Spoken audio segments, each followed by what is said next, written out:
Bonjour, Sophie Garot pour la chaîne podcast de Family Onde, première plateforme d'information sur les objets connectés à destination des familles et des enfants. Bienvenue aujourd'hui dans notre chronique Enfants sur le thème « Lire protège notre cerveau et notre mémoire loin des écrans ». Dans toutes nos chroniques, comme vous le savez, vous trouverez systématiquement un sujet traité avec des petits conseils pratiques et des solutions adaptées. Si vous avez envie d'aller un peu plus loin ou d'échanger avec nous, n'hésitez pas à nous contacter via notre site internet www.familyonde.fr. Nous connaissons aujourd'hui parfaitement l'impact des machines numériques sur le cerveau. L'étude la plus probante a été réalisée par les Chinois. Et oui, c'est paradoxal. Les addictions à Internet et aux écrans sont considérées comme l'un des tout premiers problèmes de santé publique en Chine. Au niveau du cerveau, la circulation des fluides est altérée, les voies du cerveau sont rétrécies et la communication est ralentie. Il y a aussi un défaut de connexion cérébrale.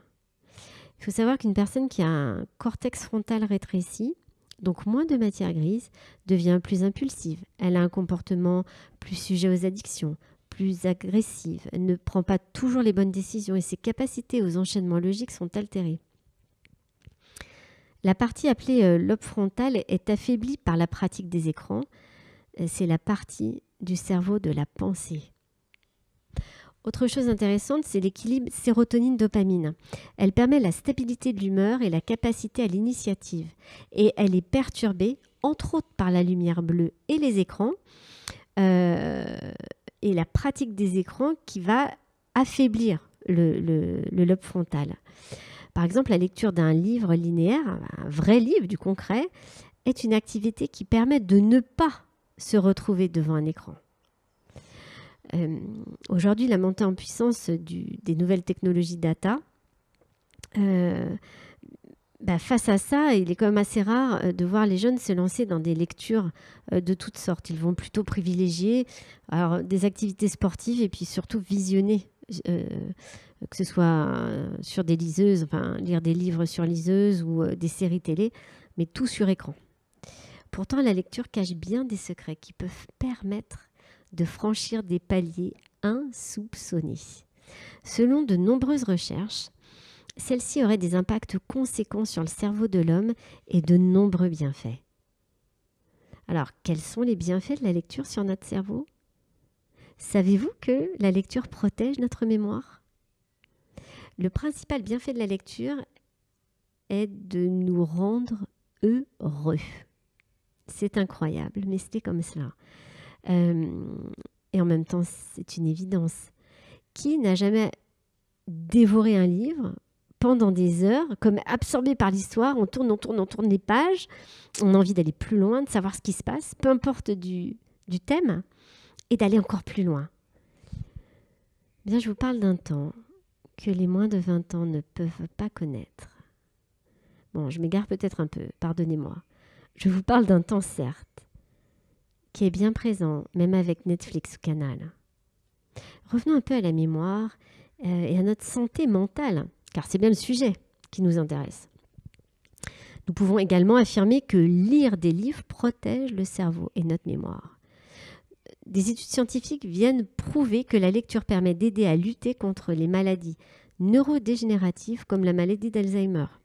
Il y a une étude publiée dans la revue scientifique Proceedings of the National Academy of Sciences, pardonnez-moi pour mon anglais, comme quoi la pratique régulière de certaines activités comme la lecture, le jeu d'échecs et les puzzles permet aux personnes de réduire de 2,5% le risque de développer la maladie d'Alzheimer ou de démence.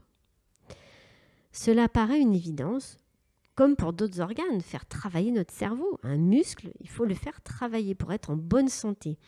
Donc il nous faut l'entretenir, éduquer notre cerveau, le solliciter au maximum afin qu'il ne se détériore pas trop vite. N'avez-vous jamais ressenti cette sensation un peu bizarre quand on est parti longtemps de notre travail, après les vacances, d'avoir presque comme oublié les choses ? Eh bien, c'est un peu comme lorsqu'on se met au sport, après un long moment d'arrêt, on n'a plus tout à fait la même performance. notre corps a perdu finalement de son efficacité. Comme le conclut un docteur qui s'appelle le docteur Robert P. Friedland, c'était le professeur de l'étude citée au-dessus. Tout comme une activité physique renforce le cœur, les muscles et les os, une activité intellectuelle renforce le cerveau et l'aide à lutter contre certaines maladies.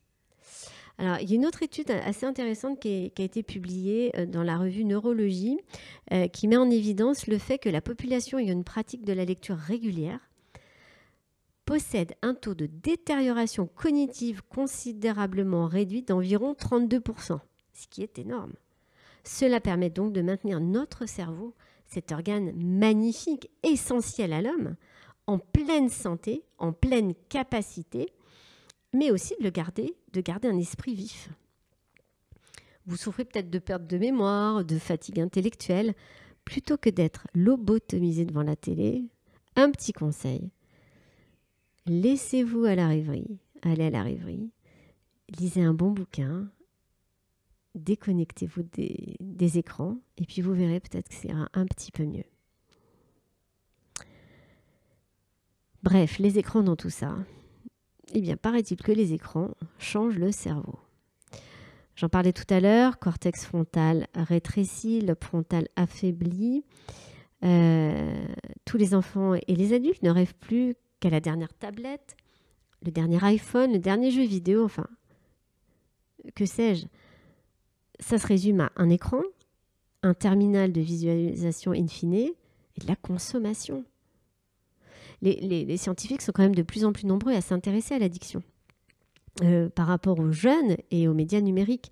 Un qui est très connu aux États-Unis, c'est le docteur Kardaras, il est addictologue, c'est quelqu'un de très reconnu. Il accompagne énormément les jeunes à ce sujet et il va jusqu'à parler d'héroïne numérique dans un de ses ouvrages.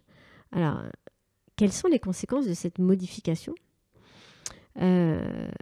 Selon une enquête menée par l'AFPA, l'Association française de pédiatrie ambulatoire, près d'un enfant de moins de 3 ans sur 2, ça paraît incroyable, mais c'est ce qui est dit dans cette étude, utilise des écrans interactifs comme des tablettes ou des smartphones.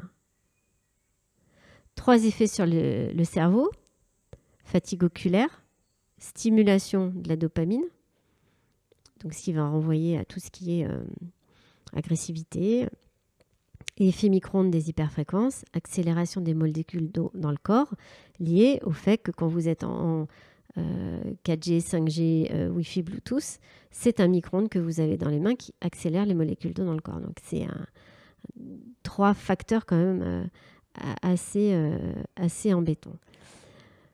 L'homme pense souvent détenir la vérité dans cette course effrénée à la surconsommation pour s'enrichir en détruisant les espèces, en nous dictant au nom du faire confiance ce qui est bon pour nous ou pas, en polluant plus que jamais cette terre nourricière si extraordinaire. Vivre avec son temps et les nouvelles technologies, c'est important, mais pas à n'importe quel prix, me semble-t-il. N'abandonnons pas le réel au détriment du virtuel.